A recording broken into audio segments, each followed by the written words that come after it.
ज्ञानमूर्तिं द्वन्द्वातीतं गगनसदृशं तत्त्वमस्यादिलक्ष्यम् एकं नित्यं विमलमचलं सर्वधी साक्षिभूतं भावातीतं त्रिगुणरहितं सद्गुरुं तं नमामि सद्गुरुं तं नमामि सद्गुरुं तं नमामि। ॐ त्रिगुणात्मने त्रिविक्रमाय त्रिवज्रधराय त्रिकालसुखदाय नमः। ॐ त्रिगुणात्मने त्रिविक्रमाय त्रिवज्रधराय त्रिकालसुखदाय नमः। ॐ त्रिगुणात्मने त्रिविक्रमाय त्रिवज्रधराय त्रिकालसुखदाय नमः।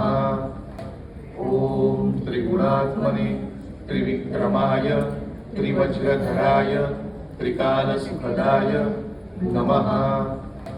ॐ त्रिगुणात्मने त्रिविक्रमाय त्रिवज्रधराय त्रिकालसुखदाय नमः। ॐ त्रिगुणात्मने त्रिविक्रमाय त्रिवज्रधराय त्रिकालसुखदाय नमः।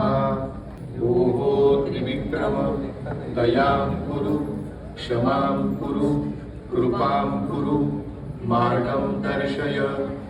भोः त्रिविक्रम दयां कुरु क्षमां कुरु कृपां कुरु मार्गं दर्शय। भोः त्रिविक्रम दयां कुरु क्षमां कुरु कृपां कुरु मार्गं दर्शय।